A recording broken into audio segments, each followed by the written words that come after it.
557ទៅនឹងថ្ងៃច័ន្ទទី23ខែកញ្ញាឆ្នាំ2013បាទមានទីការព័ត៌មានសូមជូនភិរៈទៅលោកបនត្រាបាទសូមអរគុណដំណឹងទី1គឺតាក់ទងនឹងក្រុងកែបចាប់ដើមរៀបចំសភនភាពត្រៀមបុណ្យសមុទ្រនៅពេលខាងមុខម៉ូតូ2គ្រឿងបុកគ្នារងរបួសធ្ងន់នឹងស្រាលចំនួន4នាក់រថយន្តកុងតឺន័រក្រឡាប់បាសជើងព្រោះដាច់ហ្វ្រាំងទៅមុខមិនរួចទៅក្រោយមិនរួចព្រមទាំងព័ត៌មានផ្សេងរួមទាំងសេចក្តីរាយការណ៍ពីបណ្ដាខេត្តមួយចំនួននាទីជាបន្តសូមបន្តជូនដល់សុខាដែលជាអ្នកថាប្រយោជន៍បន្តបាទសូមអនុញ្ញាតជម្រាបជូនដល់លោកអ្នកទស្សនាដែរថាមុននឹងជម្រាបជូននៅព័ត៌មានផ្សេងខ្ញុំបាទសូមអនុញ្ញាតជម្រាបជូនដល់ខ្លីថានៅមុខរដ្ឋសភាជាតិនៅពេលនេះគឺថា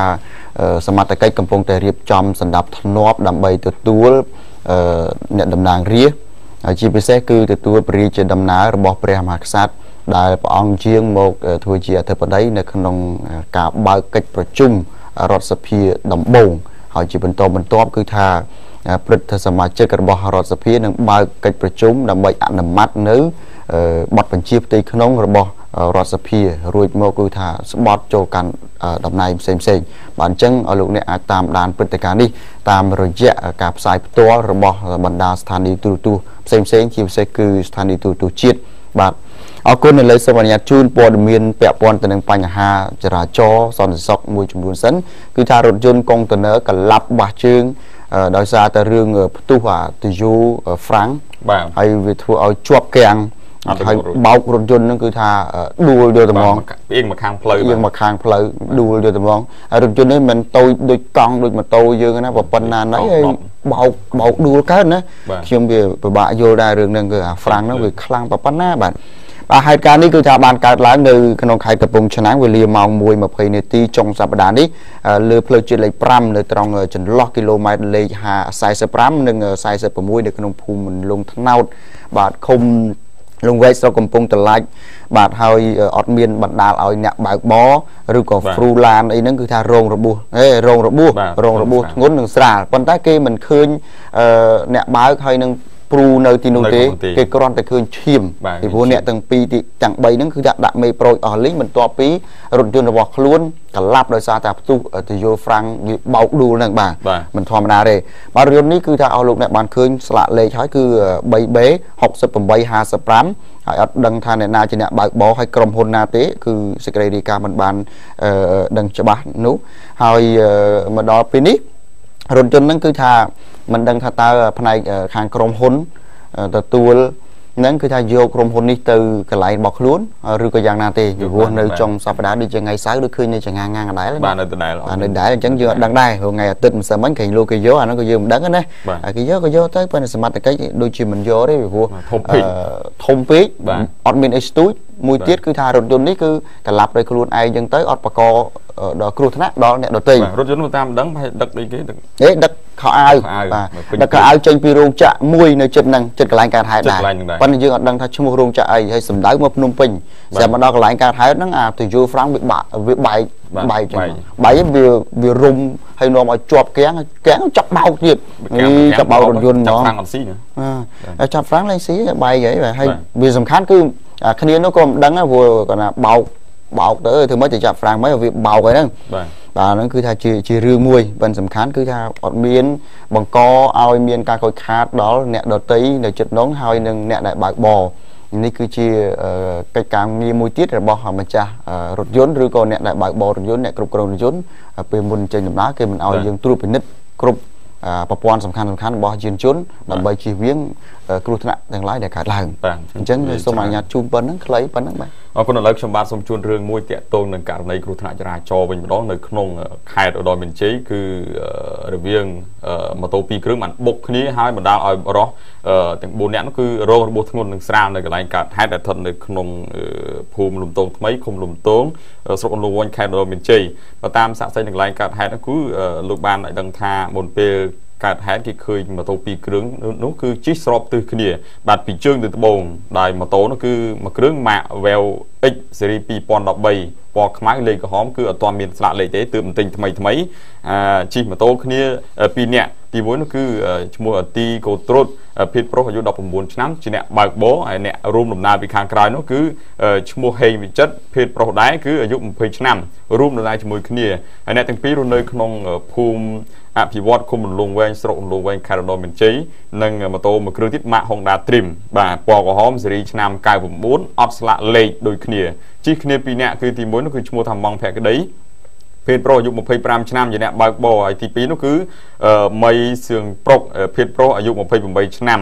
អ្នកទាំងពីររស់នៅក្នុងភូមិឃុំកើតហេតុខាងលើហើយក្រោយទៅពេលកើតហេតុនោះគេសង្កេតឃើញថាមានម៉ូតូមូលហេតុដែលបណ្ដាលឲ្យម៉ូតូទាំងពីរនោះគឺបុកគ្នាពីក្រោយនោះគឺដោយសារតែចំណែកម៉ូតូ Honda នោះបើកបរពីមុខចម្ងាយឆ្ងាយពីគ្នាប្រហែលជា10ម៉ែត្រទេតែម៉ូតូ VX បើកពីក្រោយលុំមកដល់កន្លែងកើតហេតុស្រាប់តែមិនដឹងយ៉ាងម៉េចម៉ូតូ Honda គាត់បែរក្រោយត្រឡប់ក្រោយមកបានមើលឆ្វេងស្ដាំក៏បានក៏ខាងម៉ូតូ Wave X ហ្នឹងទប់មិនជាប់បុកក្រាំងតែម្ដងហើយក្នុងការបុកនោះគឺបណ្ដាលឲ្យអ្នកជិះម៉ូតូខាង Wave X នោះរងរបួសធ្ងន់ដោយហេងវិចិត្រដែលជាអ្នកជិះពីខាងក្រោយទីកូត្រូនបានទទួលរងរបួសធ្ងន់បែកមុខបែកមាត់ផ្ទៃមុខផ្ទៃមាត់បាក់ជើងខាងឆ្វេងទៀតបាទហើយភ្លាមៗនោះក៏ខាងអ្នកបង្កនោះក៏មិនមានរបួសអ្វីដែរប៉ុន្តែក្រោយមកក៏ត្រូវបានសមត្ថកិច្ចចរាចរណ៍ស្រុកក៏បានយកម៉ូតូទាំងពីរយកទៅរក្សាទុកនៅអធិការដ្ឋាននគរបាលស្រុករងចាំធ្វើការដោះស្រាយបន្តទៀតរីឯអ្នកដែលរងរបួសធ្ងន់នោះគឺត្រូវបានបញ្ជូនទៅកាន់មន្ទីរពេទ្យបង្អែកស្រុកអន្លង់វែងបន្តទៀតដើម្បីធ្វើការពិនិត្យថាមានបញ្ហាអីកើតឡើងបន្ថែមទៀតនិងក្រុមគ្រូពេទ្យនឹងធ្វើការចាត់ការទៅតាមជាការព្យាបាលជាបន្តទៀតបាទអរគុណលើចូលរឿងមួយទៀតគឺខឹងប្រពន្ធលេបថ្នាំសម្រាប់ខ្លួនតែហ្មងអានេះដោយសារវិបត្តិនៅក្នុងក្រុមគ្រួសារប៉ុន្តែយើងមិនដឹងថាតើចាំមើលវិបត្តិរឿងអីគេខ្ញុំបាទសូមអនុញ្ញាតជូនរឿងនេះគឺនៅកំពង់ឆ្នាំងដដែលបាទកំពង់ឆ្នាំងវាឆ្វាក់កំពង់ឆ្នាំងវាជិត90គីឡូពីពេញដែរនឹងមានអីឆ្ងាយមកប្រូចទៅបាទ2ម៉ោងធ្វើដំណើរ2ម៉ោងយើងបើយើងដើរវិញមួយថ្ងៃបាទរឿងនេះគឺថាបរិសម្នាក់ដែលជាអ្នកបើកបរតាក់ស៊ីគឺថាបានផឹកថ្នាំពុលសម្រាប់ខ្លួនដោយសារតែវិបត្តិនៅក្នុងគ្រួសារស្លាប់ចោលកូនចំនួន3នាក់ឲ្យនៅកំព្រាជាមួយនឹងជីដូនចំណាស់ម្នាក់បាទហេតុការណ៍នេះគឺលោកលៀងសរិទ្ធបានរាយការណ៍ថានៅវេលាម៉ោង 10:15 នាទីថ្ងៃ21ខែកញ្ញាចុងសប្តាហ៍ហ្នឹងគឺថានៅក្នុងភូមិសំរោងសង្កាត់ផ្សារឆ្នាំងក្រុងកំពង់ឆ្នាំងខេត្តកំពង់ឆ្នាំងបាទម្ដាយរបស់ជនរងគ្រោះគឺឈ្មោះសូនណៃយ៉ុងបាននិយាយថាបរិះនេះគឺឈ្មោះហ៊ូសុកខឿនបាទអាយុ45ឆ្នាំប្រពន្ធរបស់គេនឹងបានស្លាប់ចោលតាំងពីឆ្នាំ2000មកម្លេះហើយគេមានកូននៅក្នុងបន្ទុកចំនួន3នាក់កូនទី1នោះឈ្មោះឃុំសុជាតិអាយុ18ឆ្នាំទើបតែប្រឡងជាប់ថ្នាក់ទី12មានន័យថាបាក់ដប់ណាបាទហើយនឹងជាកម្មករលអត់អូបងអូនរៀនផងបងអូនធ្វើការងារផងណាទី2នោះឈ្មោះឃុំសុជាតិតាបាទសុជាតិតាបាទអាយុ17ឆ្នាំជាសិស្សរៀននៅថ្នាក់ទី12អាយ៉ារៀនក្រាន់បើនិងទី3នោះឈ្មោះឃុំសុចិត្តត្រាសិតអាចុងអាយុ15ឆ្នាំរៀនថ្នាក់ទី10អូក៏គ្រាន់បើដែរ15ឆ្នាំរៀនថ្នាក់ទី10បានឲ្យកូនរៀនបានគ្រប់គ្នាស្ត្រីដែលជាជីដូនក្មេងកំព្រាទាំង3បានបន្តថាគាត់នឹងមានកូនតែម្នាក់កូនហ្នឹងកូនដែលលេបថ្នាំសម្រាប់ខ្លួនហ្នឹងកូនប្រុសហ្នឹងបាទហើយបានសុំគេតាំងពីតូចអូកូនសុំគេទៀតណាយកមកចិញ្ចឹមពីព្រោះតែមិនមានកូននឹងគេបាទណបរិះរូបនេះគឺថាខិតខំរកស៊ីរត់តាក់ស៊ីគឺថាពីកំពង់ឆ្នាំងមកភ្នំពេញចិញ្ចឹមកូនឲ្យបានរៀនរហូតមកដល់សប្តាហ៍ថ្ងៃហ្នឹងគឺថាបានចប់សពគ្រប់ដែរហើយនៅមុនពេលកើតហេតុបាទជីដូនបាននាំចៅស្រីនិងចៅប្រុសតូចទៅវត្តឯចៅប្រុសច្បងគឺថាបានទៅធ្វើការជាកម្មករលអិតបាទគឺចេញដំណើរតាំងពីព្រឹកដូចគ្នាលុះដល់ម៉ោង 9:30 នាទីក៏មានអ្នកជិតខាងទូរស័ព្ទទៅប្រាប់ស្ត្រីដែលជាជីដូនថាកូនប្រុសគាត់បានលេបថ្នាំសម្រាប់ខ្លួនគាត់បានប្រញាប់ប្រញាល់មកផ្ទះហើយដឹកជញ្ជូនកូនប្រុសនឹងទៅមន្ទីរពេទ្យបង្អែកខេត្តដើម្បីជួយសង្គ្រោះតែជាអកុសលណាគ្រូពេទ្យបានប្រាប់ថាកូនប្រុសរបស់គាត់បានស្លាប់មុនពេលបញ្ជូនមកកាន់មន្ទីរពេទ្យទៅទៀតបាទឥឡូវយើងអត់ទាន់ប្រាប់ពីមូលហេតុថាហេតុអីបានជាលេបថ្នាំសម្រាប់ខ្លួនអត់ទាន់ប្រាប់ទេណាគាត់ថាវិបត្តិគ្រួសារប៉ុន្តែរៀបរាប់ទៅមិនទាន់ឃើញមានវិបត្តិទេបាទជម្រាបជូនដែរថាឈ្មោះហូសុខឿនមានប្រពន្ធចុងបាទមានប្រពន្ធចុងគេថាម៉េចមានប្រពន្ធចុងលួចលាក់ជាង6ខែមកហើយអូលោកមានប្រពន្ធចុងហើយទៅបាន6ខែទេប៉ុន្តែអត់ឲ្យអ្នកណាដឹងទេណាពេលកូនប្រឡងជាប់បាក់ឌុបគេបានសុំប្រពន្ធចុងនឹងលក់ម៉ូតូដើម្បីយកលុយឲ្យកូនរៀនបន្តនៅភ្នំពេញតែប្រពន្ធចុងគេមិនព្រមហើយគេក៏បានសុំសម្រាប់ចិត្តធ្វើអត្តឃាតតែម្ដង បាទអញ្ចឹងមានន័យថារឿង